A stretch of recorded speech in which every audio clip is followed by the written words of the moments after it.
बिस्मिल्लाहिर्रहमानिर्रहीम, अस्सलाम वालेकुम। पूरी हुकूमत की कोशिश है किसी ना किसी तरह इमरान खान को, कप्तान को कंट्रोल किया जा सके। अब उनके बस से चूँकि मामला बाहर हो चुके हैं और वो कोशिश मुख्तलिफ तरीक़ों से फिर भी कर रहे हैं। कहीं आपने देखा कि सियालकोट जलसे को नाकाम बनाने के लिए पुलिस का इस्तेमाल, आंसू गैस की शेलिंग, यहाँ तक कोशिश की कि क्रिश्चियन कम्युनिटी को तहरीक इंसाफ के कारकुनों से लड़ा दिया जाए, कोई खून की होली खेली जाए, हालात ख़राब किए जाए, नारकी पैदा हो जाए।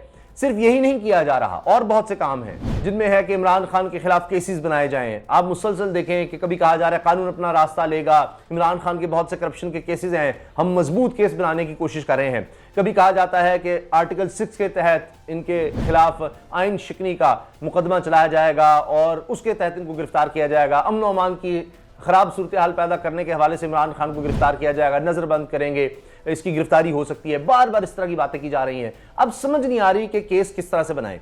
इससे पहले भी अभी आपने देखा सियालकोट जलसे के हवाले से मजहब कार्ड का इस्तेमाल, लेकिन इससे पहले भी मजहब कार्ड का इस्तेमाल करने की कोशिश की गई, वहां भी नाकामी हुई। अब इसी तरह से एक केस अगर आपको याद हो, क्योंकि कुछ ही दिन पहले बहुत जिक्र करते थे तोशा खाना, तोशा खाना, मरीम साहबा ने तो कहना शुरू कर दिया था तोशा खान, तोशा खान। अब क्यों उसका हवाला नहीं दिया जा रहा? अब उस पर बात क्यों नहीं हो रही? हुआ क्या है? ऐसा क्या हुआ है वो मैं आपको बताने लगा हूं। खुद ये हुकूमत 1 महीने के अंदर अंदर तोशा खाना के एक बड़े स्कैंडल में फंस गई है।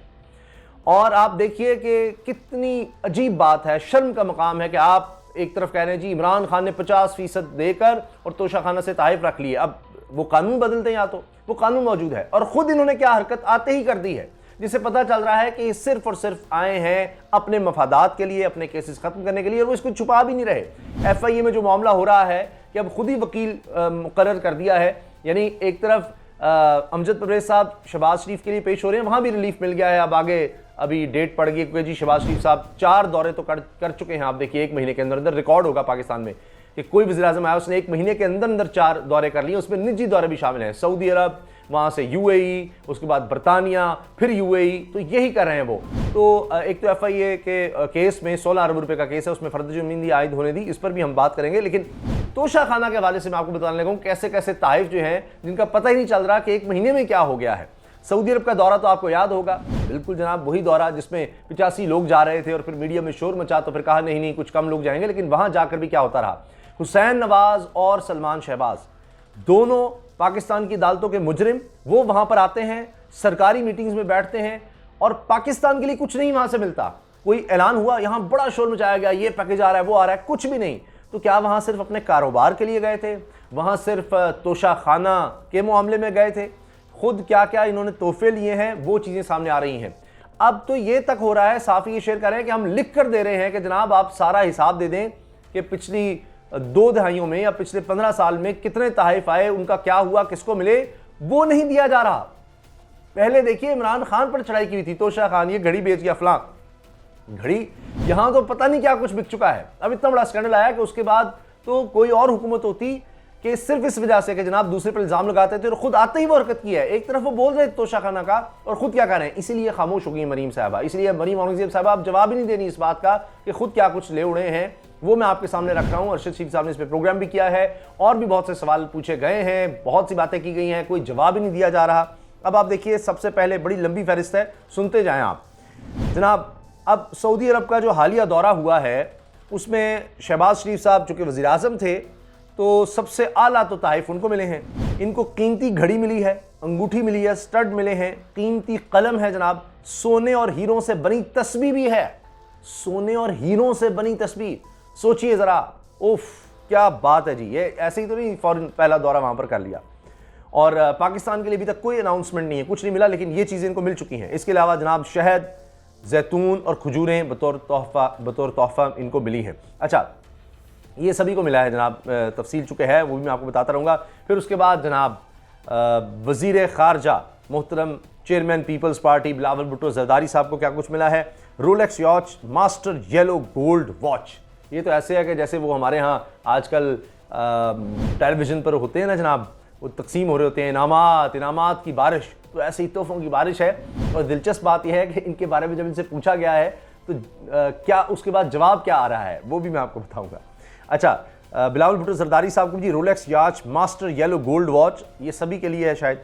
खालिस खजूरें और खालिस जैतून तेल का तोहफा मिला है। ओह जनाब, वज़ीर दिफा ख्वाजा आसिफ साहब, अकामा भी इनके पास रहा है माशाल्लाह, और ये भी पीछे नहीं रहे, इन्होंने भी तोहफा हासिल किया है।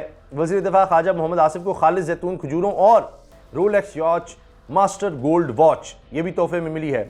मिफ्ता इस्माइल साहब, मिफ्ता साहब अभी तक कुछ नहीं कर रहे, इकोनॉमी का कुछ कर नहीं पा रहे, दौरे इन्होंने ज़रूर कर लिए हैं, और वो बहुत से लोग तो कह रहे हैं कि जनाब जान छोड़ें मईशत की, आप जाकर अपनी फैक्ट्री चलाएं, वो टॉफ़ियाँ गोलियाँ बेचें, क्योंकि वो कारोबार आपका इमरान खान के दौर में भी आप पोजीशन में थे, इतनी उसने तरक्की की। और मुझे अच्छी तरह याद है कि उस वक्त समा जो कि अब अलीम खान साहब ख़रीद चुके हैं, उस पर पूरी रिपोर्ट चलती रही कि जनाब इन्होंने कहा कि देखिए कितनी महंगाई हो गई है, तबाही हो गई है, कारोबार नहीं चल रहा, तो वहाँ पर डॉक्यूमेंट्स दिखाए कि जनाब आपके कारोबार में तो इतना इजाफा हुआ कि नून लीग के दौर में इतना कारोबार आपका नहीं चमका था जितना तहरीक इंसाफ के दौर में आपका चमका है। और बच्चों के पास इसका मतलब है कुछ पैसे आए होंगे उस दौर में कि जिन्होंने टॉफ़ियाँ और गोलियाँ और उनकी वो फैक्ट्रियाँ हैं तो वो सब खरीदी हैं, तो इसका कोई जवाब नहीं था मिफ्ता इस्माइल के पास।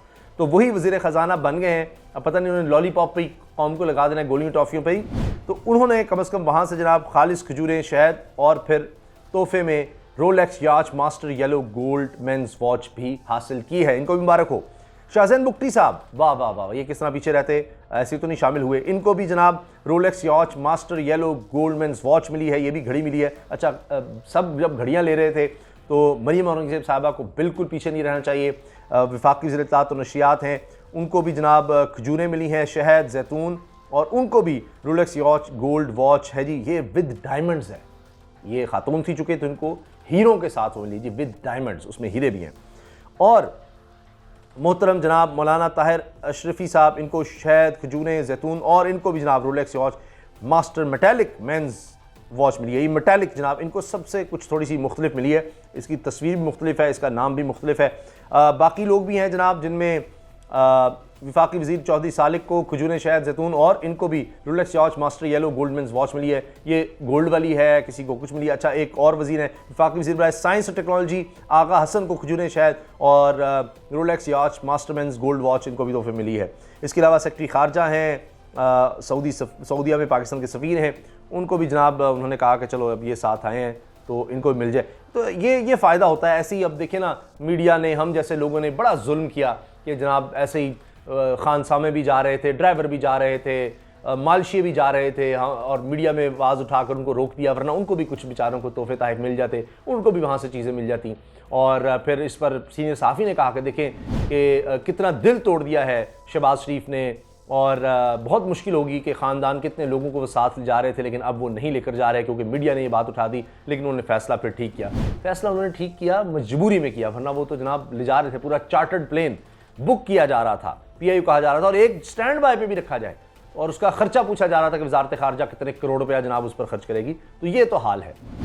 जब अरशद शरीफ साहब ने अपने प्रोग्राम बताया कि जी हमने मरीम औरंगज़ेब साहिबा, दीगर लोगों को भी इस हवाले से पूछा, उनकी टीम के लोगों ने, कि इसका जवाब कोई दें, तो कोई जवाब नहीं आया कि इन्होंने क्या तोशाखाना में चीज़ें जमा करवाई हैं, नहीं करवाई, या अब 50%, पहले 20% होता था, तो अब क्या 50% रकम देकर ये इन्होंने खुद अपने पास रख ली, नहीं रखी, कुछ जवाब नहीं इसका दिया गया। तो जनाब ये पाकिस्तान है, और इसकी हर चीज़ जो है वो, चाहे शरीफ ख़ानदान, जरदारी ख़ानदान, वो जिस तरह मर्ज़ी इस्तेमाल करें। ये भी आपको पता है कि सड़क सरकारी पैसों से बनवा कर, और इसके अलावा जहाँ फैक्ट्रियाँ थीं वहाँ पर उन्होंने पुल बनवाए, वो भी केस चलता रहा। तो अपने घर के इर्द गिर्द तमाम सरकारी वसाइल का इस्तेमाल करते, सफाइयाँ भी करवानी हो, जो कुछ भी करना हो, वो ये करते रहे हैं। पूरे घर की बाड़, वहाँ पर सिक्योरिटी निज़ाम, वो भी सरकारी खर्च से होता रहा है। तो ये तो इनका हक़ है, कोई और हक़ है तभी तो ना कि वालिद जो है वो वज़ीर आज़म है और बेटा वज़ीर आला है, और इसके अलावा सुपर वज़ीर आज़म एक जनाब इज़्ज़त माब बाहर बरतानिया में वाइसरॉय साहब तशरीफ़ रखते हैं, वो वहीं से हुकूमत चला रहे हैं। तो ये सब आप देख रहे हैं, जरदारी साहब भी हैं, उनका भी एक अपना अंदाज़ है। तो ये सब इसी तरह से है। अब देखें ना, मिसाल के तौर पर FIA के केस का आप सुन लीजिए कि वहाँ पर अब वकील भी चेंज हो गया है, और ये बताया जा रहा है कि आज़म नज़ीर तारड़ साहब जो वज़ीर कानून हैं, उन्हीं के चैम्बर के साहब हैं जो वकील बन गए हैं FIA के। यानी एक तरफ शहबाज शरीफ साहब के अपने वकील हैं जो उनका दिफा करेंगे, और एक सरकारी वकील हैं वो भी वज़ीर कानून के, समझे, मतलब जिसकी हुकूमत है, FIA भी उसके अंडर है, वहाँ भी। यानी अब जिस वकील ने इल्ज़ाम साबित करना था वो भी अब ज़ाहिर है उसी तरफ होगा। आप सोचिए कि जब हुकूमत उनकी है, मातहत इदारा है, तो उसने कहाँ जाकर क्या करना है, वो सब कुछ बदल दिया, वकील भी बदला गया, तफ्तीशी अफसर भी बदला गया, और तब्दीलियाँ हो गई।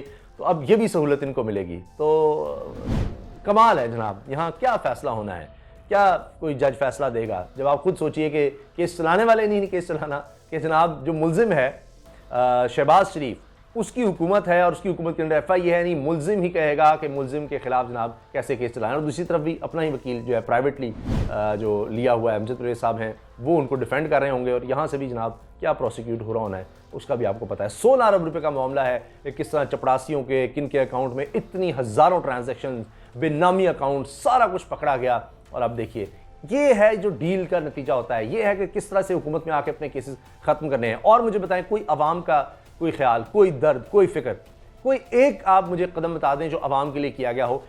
रोज़ाना आपको कुछ ना कुछ नज़र आएगा जो इन्होंने अपने लिए किया है। कोई ना कोई रोज़ाना अपॉइंटमेंट नज़र आएगी, कोई ना कोई ट्रांसफ़र नज़र आएगी, कभी ECL से नाम निकलते नज़र आएंगे, अपने केसेस ख़त्म करवाते नज़र आएंगे, कहीं तोहफे ताहफ़े नज़र आएंगे, कहीं आपको दौरे नज़र आएंगे, कहीं जनाब आपको ये नज़र आएगा अच्छा उसको बना दो वज़ीर, उसको ये मराद दे दो, ये कर दो। ये सब आपको नज़र आएगा। अवाम के लिए कोई एक स्टेप, कोई एक कदम, एक इक़दाम आपको हरगिज़ कतई नज़र नहीं आएगा। आए तो मुझे भी ज़रूर बताइएगा। अल्लाह हाफ़िज़।